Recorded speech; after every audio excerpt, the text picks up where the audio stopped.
RC ফার্মিংয়ে আপনাদের স্বাগত। আমাদের ওয়েবসাইট এবং কন্ট্যাক্ট ডিটেলস স্ক্রিনে ডিসপ্লে করা হলো। আমরা ব্যাকে দেখতে পাচ্ছি হলুদ রঙের বেশ কিছু ফুল ফুটে রয়েছে। এই ফুলগুলোর নাম আমার জানা নেই, অনেকে হলুদ চিচ্চিরে ফুল বলে বা হলুদ ফুল এমনি বলে থাকে বা চিচ্চিরে ফুল বলে থাকে।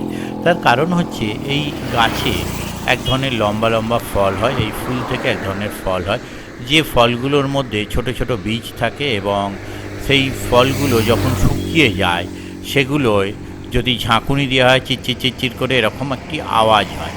তো এই ফলের অ্যাকচুয়াল নাম কি আমার জানা নেই বা ফুলের অ্যাকচুয়াল নাম কি আমার জানা নেই।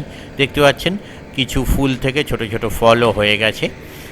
তো এই ফুল বা ফলের যদি কারুর নাম জানা থাকে অবশ্যই কমেন্ট করে জানাবেন, তাহলে আমিও জানতে পারবো। ন্যাচারালি এগুলো আমরা দেখতে পাই রাস্তার ধারে বা ঝোপে জঙ্গলে হয়ে রয়েছে, কোনো কোনো সময় হলুদ হয়ে এক ঝাঁক ফুটে থাকে, দেখতে বেশ ভালো লাগে। এখানেও আপনারা দেখতে পাচ্ছেন অনেক ফুল ফুটে রয়েছে, যার জন্য দেখতে ভালো লাগছে। অবশ্যই আপনারা জানাবেন যারা জানেন এই ফুলটির নাম। ধন্যবাদ।